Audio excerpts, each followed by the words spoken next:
They said it couldn't happen here, but it just did. Phone logs from 9 sitting members of Congress, seized by the very agencies sworn to protect them. Yeah, you heard that right. The FBI, operating under President Trump's Justice Department, is accused of monitoring lawmakers from its own party, and Washington is on fire. What began as a classified counter-intel operation called Arctic Frost has now exploded into a full-blown political detonation. Senators are demanding answers, committees are lawyering up, and the question echoing through the Capitol tonight is simple: who authorized the FBI to spy on Congress? Here's the kicker: even inside Trump's circle, no one's giving the same story. To understand how we got here, you've got to rewind a few weeks. Arctic Frost was designed as a national security probe into foreign infiltration of congressional networks. At least, that's the official line. It began quietly in early 2025 after intelligence flagged encrypted calls between U.S. staffers and overseas contractors. The operation was supposed to be surgical, narrow, invisible.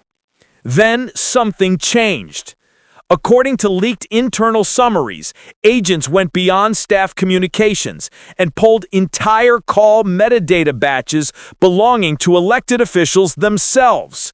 The move triggered alarms across multiple committees. By October 9, a letter landed on FBI Director Christopher Wray's desk, signed by Senator Chuck Grassley, Senator Ron Johnson, and 16 other Republicans. Their demand: full disclosure of every warrant, memo, and authorization behind those seizures. They didn't mince words. If the FBI can secretly monitor Congress, the separation of powers no longer exists. It wasn't just rhetoric. For many on Capitol Hill, it felt like history repeating itself. Echoes of Hoover-era surveillance and Nixon's plumbers unit resurrected under a modern presidency promising to drain the swamp. Inside the White House, aides insist Trump was blindsided. Privately, some admit that the Bureau's counter-intel wing has been operating with expanded autonomy since the 2024 cyber-sabotage scare.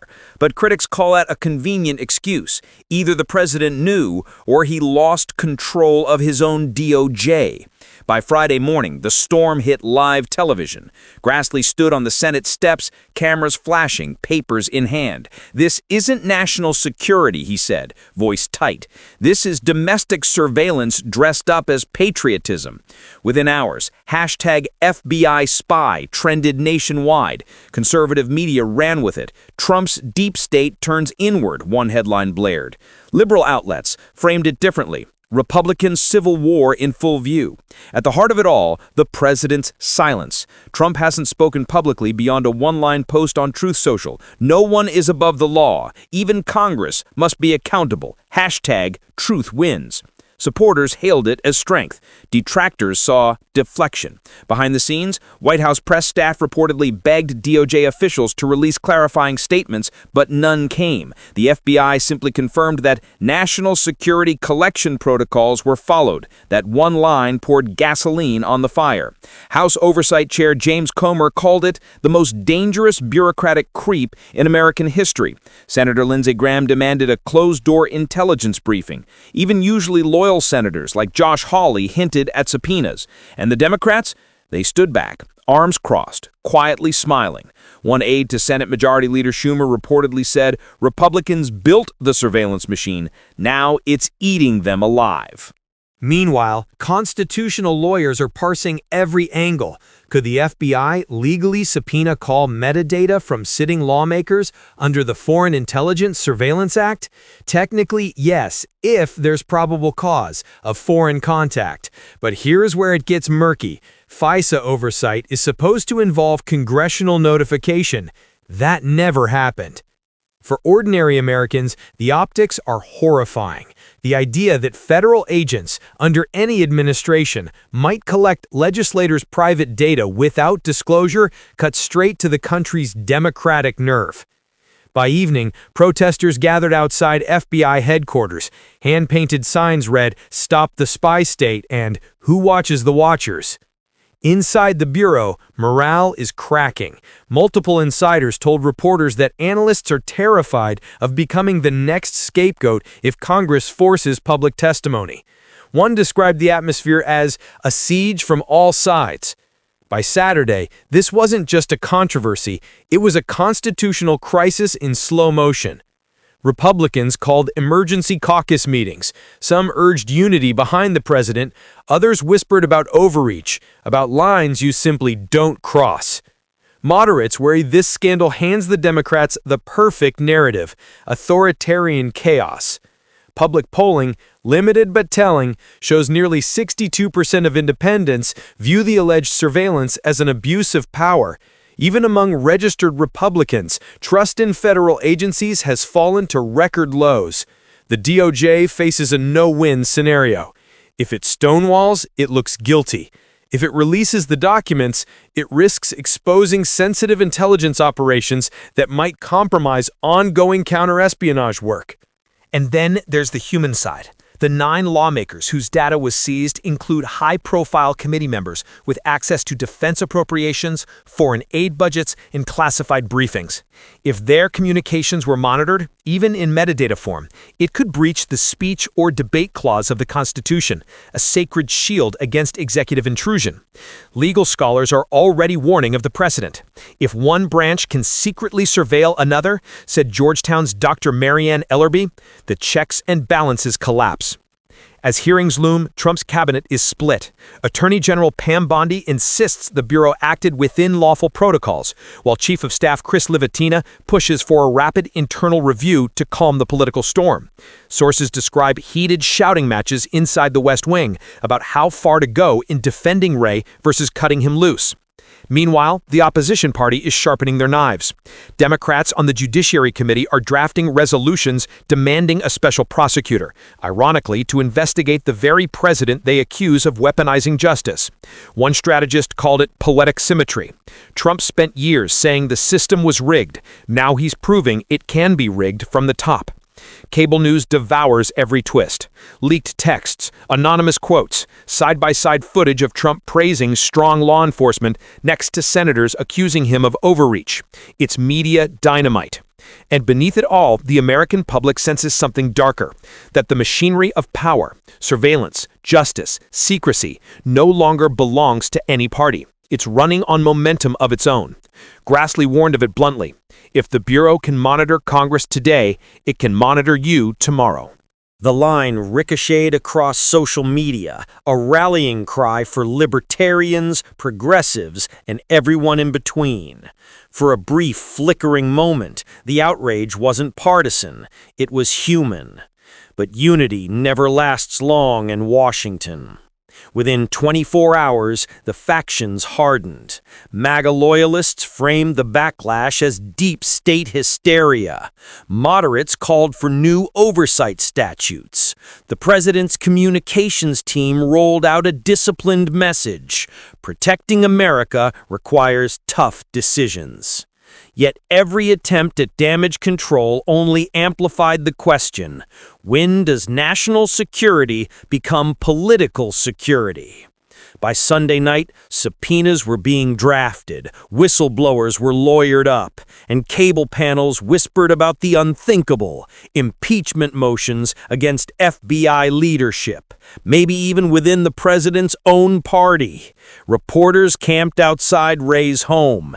Agents were told to limit public appearances. And in the West Wing, one advisor allegedly asked the question no one wanted on record. What if they find proof it went higher than the Bureau?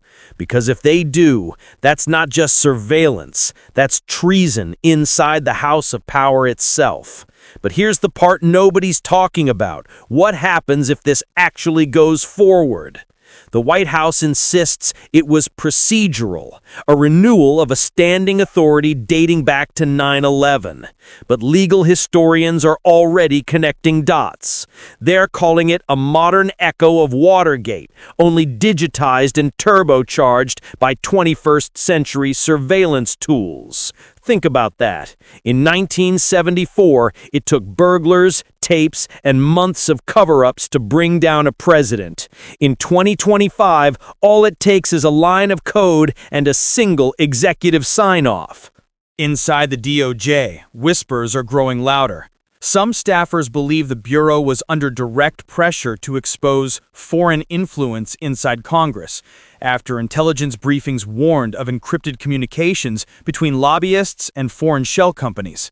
Maybe that was true, but when the dragnet swept in lawmakers themselves, it shattered the firewall between national security and political oversight.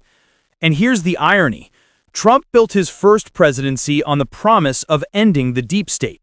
Now, as he battles accusations of using the same machinery he once condemned, the narrative has flipped completely.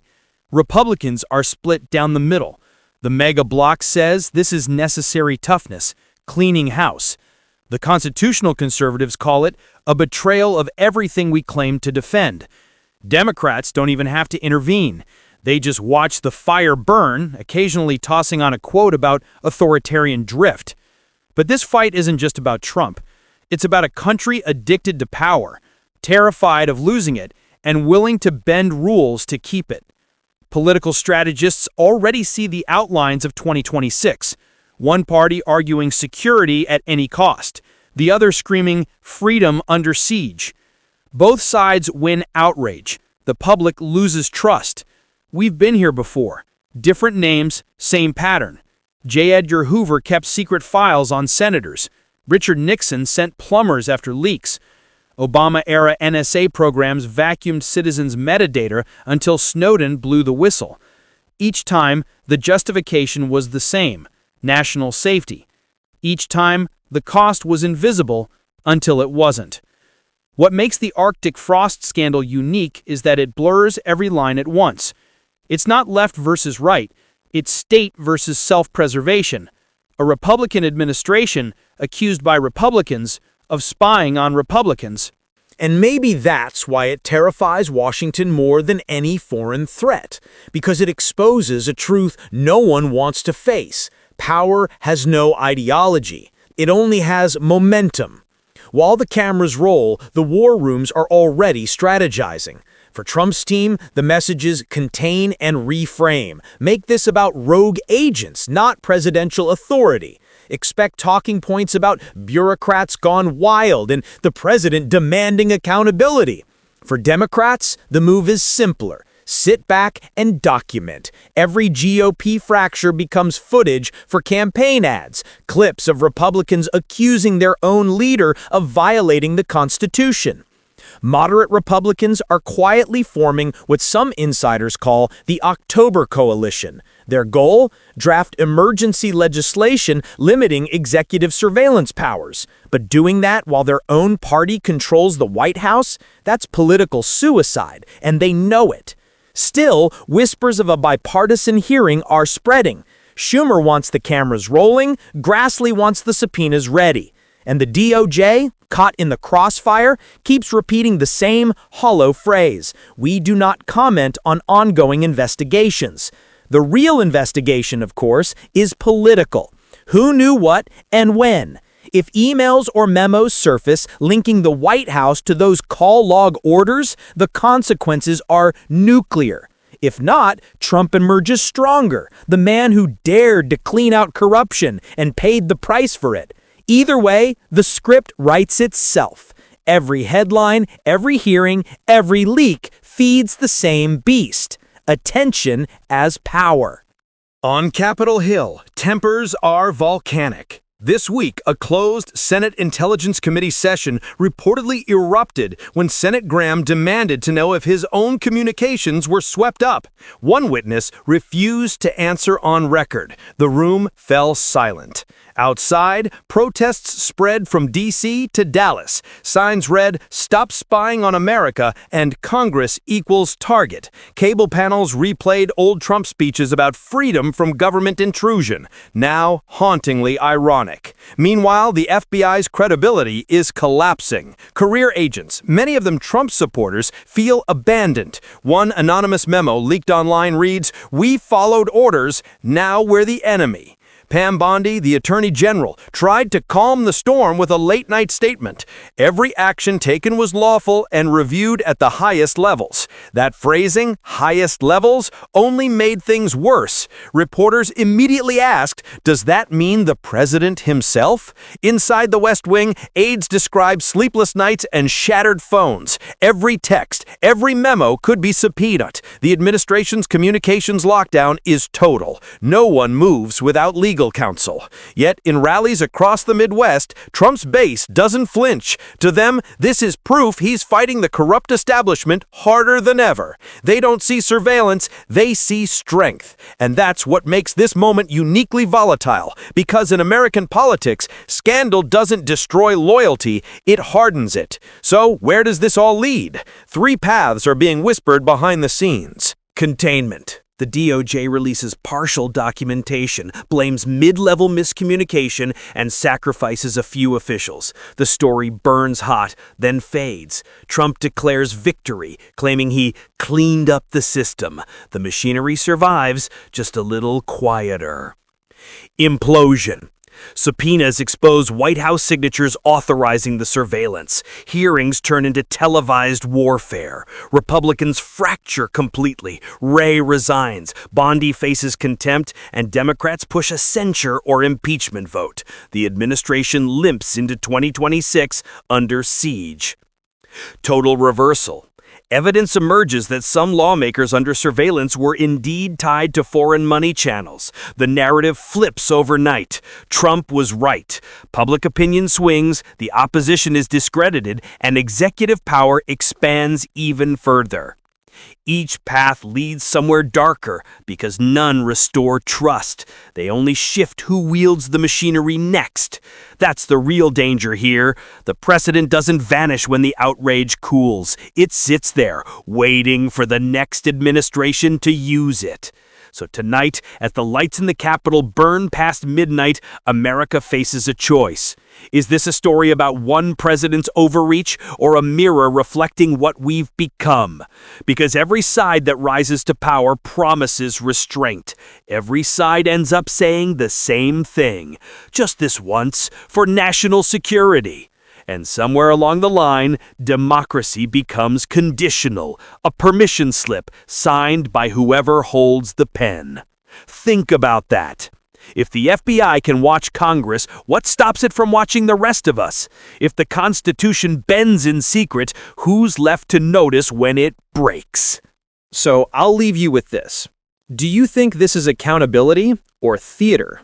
Protection or control? Justice, or just politics with better encryption? Whatever your answer, one truth remains. This story isn't ending anytime soon. The hearings haven't even started. The files haven't been opened. And the power that built this system still hasn't blinked. Like, share, and subscribe. Because when the next revelation drops, you'll want to remember where you heard it first.